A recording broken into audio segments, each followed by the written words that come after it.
Hello and welcome to the E Academy YouTube channel. आज से मैं स्कूल के बच्चों के लिए इस पे कुछ पढ़ाना चाहता हूँ जो कि एनसीईआरटी मैथ से रहेगा। मैथ्स है अभी शुरू कर रहा हूँ क्लास 10 का। और क्लास 10 में मैथ से इंट्रोडक्शन टू ट्रिग्नोमेट्री चैप्टर जो है वो स्टार्ट कर रहे हैं। धीरे धीरे सारे स्कूल के बच्चे का सारे सब्जेक्ट रहेंगे और उसके साथ साथ 11-12 का भी मैथ रहेंगे, फिर कंपटीशन लेवल के भी रहेंगे, फिर एडवांस मैथ जो भी रहेगा जिस क्लास का है सारे क्लास का एडवांस मैथ भी रहेगा। और उसके साथ साथ रेलवे एसएससी बैंकिंग वगैरह के भी मैथ्स पढ़ाएंगे हम और रीजनिंग वगैरह। बट अभी शुरुआत हम कर रहे हैं क्लास 10 से जो कि एनसीईआरटी मैथ से, और एनसीईआरटी मैथ से ही ज़्यादातर अभी शुरू होगा। तो शुरू करने से पहले मैं छोटा सा इंट्रोडक्शन अपना देना चाहता हूँ। मेरा नाम जितेंद्र शर्मा है। मैं एमएससी में मैथ्स में एमएससी किया हूँ। और बेसिकली हम पलामू से हैं, बट हम फिलहाल रांची में रहते हैं। रांची में ही पढ़ाई वढ़ाई किए हैं, रांची में ही अभी रहते हैं। हाँ, पिछले 15 सालों से हम रह रहे हैं और पढ़ाई के पर्पज़ से आए थे। लेकिन यहाँ पे 6-7 साल से पढ़ा भी रहे थे ऑफलाइन, प्राइवेट टीचर के रूप में। पहले स्कूल में भी मैं पढ़ा रहा था बट अभी स्कूल छोड़ दिया हूँ। और जैसा कि आप जानते हैं लॉकडाउन में अभी ये सब पूरा लॉक है, इसलिए अभी यूट्यूब चैनल अभी जो भी है सबसे अच्छा बेनिफिशियल यही है। चाहे वो स्कूल के बच्चे को हो या फिर कंपटीशन लेवल के हो या फिर जो भी कंपटीशन के जनरल कंपटीशन जो भी तैयारी कर रहे हैं। तो अभी ई लर्निंग यानी ऑनलाइन लर्निंग से बेहतर कोई चीज़ नहीं है जब तक ये शांत नहीं हो जाता है। तो ये इसमें हम आज से शुरू कर रहे हैं जो कि क्लास 10 से ट्रिग्नोमेट्री चैप्टर स्टार्ट करेंगे और धीरे धीरे सारे वीडियो को हम डाल देंगे। और उसके साथ यदि आप कुछ कहना चाहते हैं, कुछ सजेशन देना चाहते हैं इस चैनल के बारे में तो आप कमेंट में डाल सकते हैं। और यदि वीडियो पसंद आएगा तो लाइक कीजिएगा, सब्सक्राइब कीजिएगा, दोस्त वगैरह को शेयर कीजिएगा ताकि हमको लगे और मोटिवेट होंगे हम और आपके लिए अच्छा करेंगे, अच्छा लाएंगे, वीडियो डालेंगे। और तो फिलहाल मैं चलिए बात करते हैं चैप्टर से। तो बात करते हैं चैप्टर से, इंट्रोडक्शन टू ट्रिग्नोमेट्री, जो कि यहाँ पे लिखा हुआ है introduction to trigonometry. Specially trigonometry जो है, बात करिए थी ट्रिग्नोमेट्री का, तो ट्रिग्नोमेट्री जो है 2-3 वर्ड से बना हुआ है। ट्रीगोन मेट्रॉन, ये तीनों वर्ड का मीनिंग होता है अपना। ट्री मतलब पता है 3 जो होता है ट्राई जो बोलते हैं, यानी 3 गॉन 3 एंगल का जो मेजरमेंट होता है उससे रिलेटेड होता है ट्रिग्नोमेट्री। मतलब स्पेशली राइट एंगल ट्रायंगल के लिए होता है ये। और राइट एंगल मतलब ट्रायंगल जानते हैं, ट्रायंगल में जो राइट एंगल ट्रायंगल होता है पर्टिकुलर केस होता है जिसका एंगल 90 डिग्री होता है, तो एक्यूट एंगल होता है।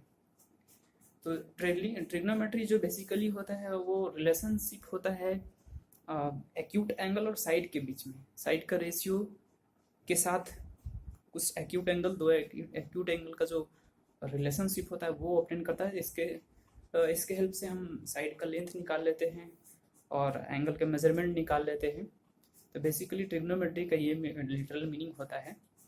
तो आज हम स्पेशली उसी के बारे में बात करने हैं। तब हम एक जैसे कि यहाँ पे एक ड्राइंग करते हैं। आप जानते हैं ट्रायंगल के बारे में पहले कुछ जानते होंगे। ट्रायंगल बेसिक नॉलेज कुछ होगा जिसमें ट्रायंगल में 3 साइड होते हैं, 3 एंगल्स होते हैं। बट इसमें एक स्पेशल केस होता है जो कि 90 डिग्री एक एंगल होना चाहिए, उसी को राइट एंगल ट्रायंगल बोला जाता है। और रेस्ट का 2 एंगल जो होता है वो एक्यूट एंगल होता है।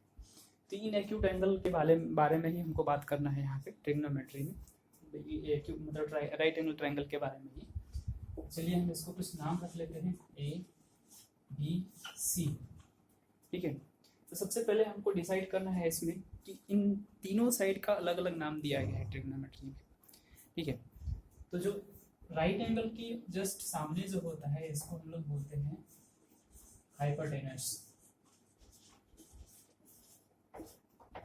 ठीक है। और जिस एंगल के बारे में बात है 2 एक्यूट एंगल होता है, ठीक है। एक राइट एंगल होता है और 2 एक्यूट एंगल होता है।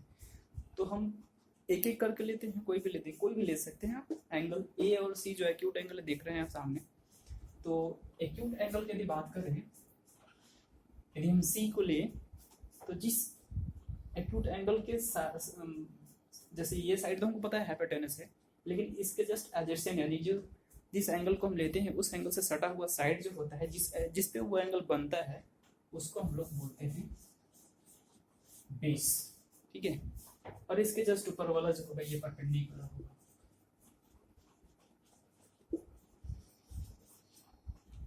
और इसी के जस्ट ऑपोजिट यदि हम एक्यूट एंगल ए को ले लेते हैं तो बेस ये वाला हो जाएगा, परपेंडिकुलर ये हो जाता है। हाइपोटेनस वही रहेगा, हाइपोटेनस हमेशा राइट एंगल एंगल के जस्ट ऑपोजिट वाला जो सामने वाला साइड होता है उसी को बोलते हैं हमेशा, बट ये इंटरचेंजेबल होता है। यदि आप इसको कंसिडर करोगे तो ये हो जाएगा परपेंडिकुलर, यदि इसको ये एंगल को लोगे तो ये हो जाएगा, तो ये इंटरचेंज कर जाता है। तो इसी का रिलेशनशिप जो शो होता है एंगल और उसके साइड का कॉरस्पॉन्डिंगली साइड वगैरह हाइपोटेनस परपेंडिकुलर बेस का रेशियोज और एंगल के बीच का रिलेशनशिप को बोलते हैं ट्रिग्नोमेट्री रेशियो। ठीक है, तो ट्रिग्नोमेट्री रेशियो की बात करें तो हाइपोटेनस को हम ऐसे h से डिनोट कर देते हैं और बेस को b से और परपेंडिकुलर को p से। ठीक है, तो सबसे पहले जो होता है वो साइन होता है, जो कि फुल फॉर्म में ऐसा होता है SINE, बट हम लोग इसको शॉर्ट फॉर्म में लिखते हैं साइन। और इस एंगल को हम सपोज कर लेते हैं एंगल का थीटा से लेते हैं, जो कि जनरली हम लोग एंगल का जो नोटेशन जो डिनोट करते हैं वो थीटा से करते हैं। तो यदि हम थीटा कर लेते हैं तो यहाँ पे सबसे पहले हम लेते हैं साइन थीटा।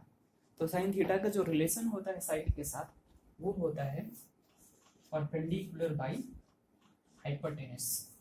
ठीक है, उसके बाद होता है कोसाइन। कोसाइन को हम लोग सिंपल कॉस बोलते हैं और उसके साथ एंगल लेंगे कॉस थीटा, तो ये होता है B/H। ठीक है, उसके बाद जो हम लोग लेते हैं इसका ratio sine theta by cos theta को बोलते हैं टैन थीटा। ठीक है, तो हम यदि बोले यहाँ पे टैन थीटा, ऐसे ये पूरा फुल फॉर्म में टेंजेंट होता है, इसलिए शॉर्ट में हम लोग इसको टैन बोलते हैं और थीटा रहेगा साथ में। तो टैन थीटा बराबर जो होता है वो रेशियो है, यानी sine theta by cos theta होता है, इन दोनों के रेशियो को। तो जैसा कि आप जानते हैं अभी हम बोले हैं कि साइन थीटा का वैल्यू P/H होता है और कॉस थीटा का वैल्यू B/H होता है। ऐसा जैसे कि देख रहे हैं H कट जाएगा तो यहाँ से बचेगा P/B, यानी टैन थीटा बराबर P/B होता है। उसके बाद हम बात करेंगे कोटेंजेंट, जिसको हम लोग कॉट से डिनोट करते हैं। तो कोटेंजेंट जो होता है जस्ट इसका उल्टा होता है, यानी 1/tan थीटा, मतलब tan का जो ये है P/B है तो ये रिवर्स हो जाएगा, ये रेसिप्रोकल हो जाएगा, B/P हो जाएगा। उसके बाद होता है सेक थीटा। सेक थीटा जो कि कोसाइन जो है इसका उल्टा होता है। तो कॉस थीटा का उल्टा सेक थीटा कॉस थीटा का उल्टा होगा, मतलब इसका जैसे B/H था तो ये होगा H/B। उसके बाद कॉसेक थीटा होता है, यानी कोसेकेंड, इसको सेकेंड बोलते हैं, फुल इसका नाम है सेकेंड, बट हम लोग शॉर्ट में सेक बोलते हैं, सेक थीटा, और इसको कोसेकेंड बोलते हैं। तो ये होता है जस्ट साइन का उल्टा, यानी साइन है P/H तो ये होगा H/T। तो ये बेसिक ट्रिग्नोमेट्री रेशियो जिसको बोलते हैं, ये ट्रिग्नोमेट्री रेशियो है जो कि एंगल और साइड के बीच का रिलेशन बताता है, राइट एंगल ट्रायंगल में स्पेशली ना। तो चलिए अब कुछ उस फार्मूला पे कुछ एग्जांपल देख लेते हैं, कुछ प्रॉब्लम देख लेते हैं, उसके बाद नेक्स्ट फार्मूला देखेंगे और उस पर फिर क्वेश्चन देखेंगे। तो हर फार्मूला करते जाएंगे, उस पर क्वेश्चन देते जाएंगे, उस पर एग्जाम्पल सॉल्व करते चलेंगे, तब समझ में आएगा। तो सबसे पहले यहाँ क्वेश्चन देखिए, ये बोल रहा है in a triangle ABC right angle at B, sorry, जिसमें कि AB का मेजरमेंट दिया है, AB = 24 सेंटीमीटर है, BC = 7 सेंटीमीटर है, और उसके साथ इनडिटरमाइन। तो क्या पता करना है? पता करना है हमको फर्स्ट में sine A and cos A, यानी साइन A और कॉस A का वैल्यू क्या होगा और साइन C और कॉस C का वैल्यू क्या होगा, ये हमको पता करना है। तो ये दिया हुआ है ना क्वेश्चन में। तो सबसे पहले हम यहाँ पे देखेंगे, जैसा कि हम बताए थे कि वो राइट एंगल ट्रायंगल के लिए स्पेशली होता है, trigonometry special right angle triangle के लिए होता है, मतलब बेसिकली यहीं से शुरू होता है। उसके बाद जो है हम लोग बात करते हैं यहाँ पे राइट एंगल ट्रायंगल का, तो बी है। पहले एक डायग्राम हम लोग ड्रॉ कर लेते हैं। तो यहाँ पे दो साइड दिया हुआ है, बेसिकली मतलब जनरली ऐसे ही क्वेश्चन होगा, क्योंकि वहाँ साइड और एंगल के बीच में रिलेशनशिप है, यानी कि कोई दो साइड दे देगा, तीसरा साइड पूछ देगा, या फिर कोई ट्रिग्नोमेट्री रेशियो का वैल्यू पूछ देगा, जैसे कि यहाँ ट्रिग्नोमेट्री रेशियो का वैल्यू पूछा है, कोई एंगल का मेजरमेंट पूछ देगा इसके बेसिस से। तो सबसे पहले यहाँ पे पूछा है हमें इन दोनों का रेशियो, साइन ए और कॉस ए का और साइन सी और कॉस सी का। अब ए और सी में क्या फ़र्क है, जैसे कि हम बताए थे कि एंगल इधर लेते हैं तो बेस ये हो जाता है, एंगल उधर लेते हो तो परपेंडिकुलर इंटरचेंज होता है, नहीं बेस वो हो जाता है। तो जैसे कि हम यहाँ पे एक बनाते हैं सबसे पहले डायग्राम, जो कि इस तरह से है। यहाँ पे हम नाम रख लेते हैं ए, और बी पे राइट एंगल बनाएंगे, जैसा कि क्वेश्चन में बोला है राइट एंगल एट बी, तो ये बी जो होगा 90 डिग्री से ऊपर रहेगा। और ए बी का वैल्यू जो है यहाँ पे मेजरमेंट 24 सेंटीमीटर दे रखा है, बी सी का 7 सेंटीमीटर दिया है, और ये हाइपोटेनस है, ठीक है। तो यहाँ पे कुछ नहीं है, यानी कि वो नहीं दिया हुआ है। तो वैसे तो हम पाइथागोरस थ्योरम से भी निकालते हैं, लेकिन इस साइड को निकाल सकते हैं, ठीक है। लेकिन हमको यहाँ पूछा गया है साइन और कॉस, इनका रेशियो और इनका रेशियो, तो हमें ये साइड चाहिए, क्योंकि बेसिकली बगैर इसके साइड का हम नहीं निकाल सकते हैं।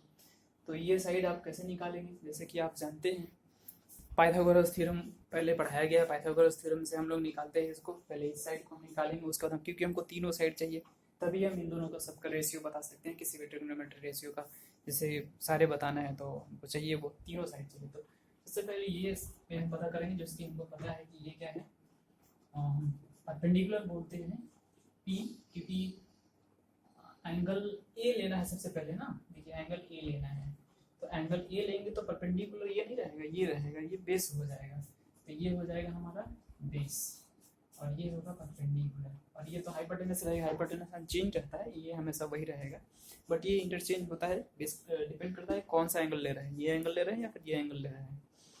तो हमें साइन ए और कॉस ए की बात करना है, तो बेस इसको लेते हैं।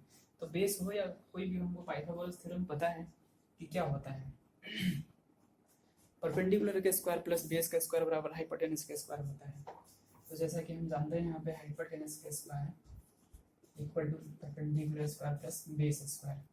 तो हमें हाइपोटेनस नहीं पता है, परपेंडिकुलर पता है 24 है का स्क्वायर प्लस बेस पता है 7 है का स्क्वायर। तो ये हमें कितना देगा, ये देगा एच स्क्वायर बराबर 24 का स्क्वायर होता है 576, और 49 7 7 जब 49 होगा, तो इन दोनों को हम प्लस करेंगे, कितना हो जाएगा 15, 625 हो जाएगा। जैसा कि सेंटीमीटर था, सेंटीमीटर स्क्वायर हो जाएगा, और यहाँ से स्क्वायर हटाएंगे तो जैसे कि स्क्वायर रूट इसका पूछा जाएगा 625, तो 25, यानी हमारा हाइपोटेनस जो है वो है 25 सेंटीमीटर। अब हमको तीनों साइड पता हो गया, अब आसानी से किसी भी ट्रिग्नोमेट्री रेशियो का वैल्यू लिख सकते हैं। यहाँ पे हमको लिखना है क्या, साइन ए का वैल्यू। तो साइन ए कितना होगा, जैसा कि बताया कि ये एंगल ले रहे हैं, तो ये बेस है और ये परपेंडिकुलर है। तो साइन ए का वैल्यू अभी हम जस्ट बता रहे हैं, वहाँ लिखवाया है फार्मूला में कि पी बाई एच होता है इसका। तो पी बाई एच यानी परपेंडिकुलर बाई हाइपोटेनस, तो पी कौन वाला लेंगे, क्योंकि बेस ये एंगल ले रहे हैं, तो बेस ये होगा, ये परपेंडिकुलर होगा, तो यहाँ पे पी का वैल्यू जो होगा 7 होगा, और एच तो हमेशा वही रहेगा 25, तो ये 25 हो जाएगा। उसके बाद कॉस ए का बात करेंगे, तो कॉस ए जो है पी बाई एच होता है, बी बाई एच होता है, तो बी बाई एच होता है, तो बी जैसे कि बताया बेस ये वाला होगा, तो बी बाई एच यानी 20, पहले हम लिख देते हैं फार्मूला, ये 24 बाई एच जो होगा वो 25 होगा। तो ये होगा इसका वैल्यू, नंबर 1 का सॉल्यूशन, यहाँ से नंबर 1 का सॉल्यूशन। नंबर 2 क्या बोल रहा है, नंबर 2 बोल रहा है साइन सी का वैल्यू। अब साइन सी मतलब इस एंगल को हमको लेना होगा, और ये एंगल लेना होगा, तो बेस भी यही एंगल होगा, ये साइड होगा BC हो जाएगा, यानी बेस कौन सा है 7 सेंटीमीटर है, परपेंडिकुलर कितना होगा 24 सेंटीमीटर होगा, और ये हाइपोटेनस होगा। तो जैसा कि फिर बताया कि पी बाई एच ही होगा, तो परपेंडिकुलर इस बार कौन लेंगे 24 बाई हाइपोटेनस वही रहेगा, और अब बात करेंगे कॉस सी का, तो ये बी बाई एच होगा, इसका इंटरचेंज सब कुछ उल्टा रहेगा, यानी कि बी कितना हो जाएगा, इसमें बेस ये रहेगा 7, तो 7/25। तो इस तरह से ये दोनों का वैल्यू निकल गया। ठीक है, अब वीडियो को पॉज करके आप क्वेश्चन आराम से पढ़े, सॉल्यूशन को समझे। यदि फिर भी नहीं समझ में आएगा तो फिर दोबारा देखिए वीडियो को पॉज करके, रिवर्स करके, तो आपको अच्छी तरह से समझ में आ जाएगा। मेरे ख्याल से कोई खास प्रॉब्लम नहीं है, जो हम बताए फार्मूला उसी बेसिस पे ये क्वेश्चन था। तो इस तरह से आप इसको लिख लें, वीडियो पॉज करके सारा कुछ लिख लें, कॉपी में समझ लें, क्वेश्चन पढ़ लें। उसके बाद कोई डाउट होगा तो कमेंट में कर सकते हैं, कोई प्रॉब्लम हो कि नहीं हमको समझ में आया तो प्रॉब्लम में कमेंट में डालें। उसके बाद हम सोचेंगे किस तरह से समझाया जाएगा आपको। तो चलते हैं हम नेक्स्ट क्वेश्चन। तो ये है आपके सामने नेक्स्ट क्वेश्चन। नेक्स्ट क्वेश्चन में बोला गया है, यहाँ पे एक डायग्राम दिया हुआ है जो कि पी क्यू आर यानी राइट एंगल ट्रायंगल है, जिसमें क्यू साफ साफ दिख रहा है कि राइट एंगल दिया हुआ है, और दो साइड दिया हुआ है हमारा, एक 12 सेंटीमीटर और 13 सेंटीमीटर। एक साइड नहीं पता है हमको, यानी ये जो हमारा साइड है वो हाइपोटेनस है और ये दोनों परपेंडिकुलर बेस है, यानी परपेंडिकुलर बेस इंटरचेंजेबल होता है, पहले बता चुके हैं, इसलिए ना हम इसको बोल सकते हैं ना इसको बोल सकते हैं पर्टिकुलरली, डिपेंड करते हैं। देखा गया कि दो क्वेश्चन जो पूछा गया हमसे, tan p minus cot R का वैल्यू पूछा गया है, मतलब एंगल को इंटरचेंज कर रहा है, p एक बार ले रहा है एक बार r ले रहा है, तो हमको जो दो साइड है इन दोनों साइड को भी चेंज करना होगा, एक बेस को परपेंडिकुलर बनाना होगा, परपेंडिकुलर को बेस इंटरचेंज करके लेना होगा। तो सबसे पहले चलते हैं कि हमारा तीनों साइड पता होना चाहिए, जैसे कि पहले होता है कि तीनों साइड हमको पता होना चाहिए। तो तीनों साइड पता करने के लिए जैसे कि हम जानते हैं formula h² p² plus b², तो h का वैल्यू हमको पता है 13² परपेंडिकुलर किसी को ले लेते हैं, 12 को ले लेते हैं, और b ये कि नहीं पता है, तो ये हमारा हो जाता है 169 और ये 144 प्लस b², जैसे कि इधर लाइन है तो b² is equal to 169 minus 144, जो कि कितना हो जाएगा 25 ना, यस 25 हो जाएगा। तो b का स्क्वायर यानी b का वैल्यू कितना होगा √25, तो ये हो जाएगा 5 सेंटीमीटर, यानी हमारा ये जो साइड होगा वो 5 सेंटीमीटर होगा। ठीक है, नेक्स्ट अब क्वेश्चन क्या बोला है, tan p का वैल्यू। tan p मतलब ये एंगल लिया जा रहा है, तो ये एंगल लिया जा रहा है, तो बेस कौन होगा हमारा PQ, QR परपेंडिकुलर होगा और PR तो हाइपोटेनस रहेगा ही रहेगा।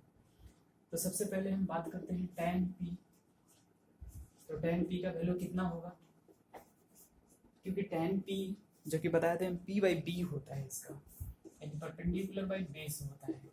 तो परपेंडिकुलर हम किसको लेंगे, इसको लेंगे, क्योंकि यहाँ पे एंगल कौन दिया गया है p, तो p भी वाला ये नहीं, इसका एडजस्ट इससे सटा हुआ साइड एडजेसेंट साइड जो PQ होगा बेस होगा तो परपेंडिकुलर होगा, यानी कि p का वैल्यू है परपेंडिकुलर 5 होगा और बेस जो होगा वो 12 सेंटीमीटर होगा। ठीक है, उसके बाद कॉट r की यदि बात करें तो कॉट r है, यानी r इस एंगल को अब ले रहा है, ये एंगल को ले रहा है, तो बेस ये हो जाएगा, यानी QR बेस हो जाएगा, PQ परपेंडिकुलर हो जाएगा। तो इसका जो वैल्यू होता है इसका जस्ट उल्टा होता है, ये बोलता है b/p बेस बाय परपेंडिकुलर, तो इसका बेस कितना होगा r है, तो बेस यही होगा 5/5 होगा। अब इसलिए इंटरचेंज किया था, इसका परपेंडिकुलर कौन होगा 12 ही होगा, तो 12 होगा। ठीक है, तो हमसे पूछा क्या था क्वेश्चन में, हमसे पूछा है tan p minus cot r का वैल्यू, तो tan p यानी 5/12 माइनस ये भी 5/12, जो जानते हैं सेम ही चीज को माइनस किया जा रहा है तो ये 0 होगा, यानी हमारा आंसर जो होगा वो क्या होगा 0 हो जाएगा। ठीक है, इस तरह से इस पे क्वेश्चन हो गया। आगे नेक्स्ट क्वेश्चन हम सॉल्व करेंगे, लेकिन नेक्स्ट वीडियो में करेंगे, इसमें नहीं करेंगे, और इसके जस्ट बाद आप वीडियो देख सकते हैं यदि देखना चाहते हैं पूरा, तो हम पूरा चैप्टर को सॉल्व करेंगे, हर क्वेश्चन को टच करेंगे। यदि क्वेश्चन देखा जाएगा बहुत ईजी है, बहुत आसान होगा, तो हम छोड़ देंगे, वो आप सॉल्व कर लेंगे घर में। यदि नहीं सॉल्व कर पाएंगे तो आप मैसेज कीजिए, कमेंट कीजिए, हम पर्टिकुलरली आपको भी एक एक करके बता सकते हैं। और यदि उसके अलावा कोई डाउट होता है तो मेरा नंबर है 8825264883, इस नंबर पे आप व्हाट्सएप कर सकते हैं, व्हाट्सएप पे नंबर भेजे, क्वेश्चन भेजिए, हम सॉल्व करके और आपको बता देंगे। और वीडियो यदि पसंद आएगा तो लाइक कीजिएगा, सब्सक्राइब कीजिएगा, दोस्तों को शेयर कीजिएगा, ताकि इससे हमको मोटिवेशन बढ़ेगा और भी बनाएंगे, अच्छा अच्छा वीडियो लेके आएंगे। Thank you very much.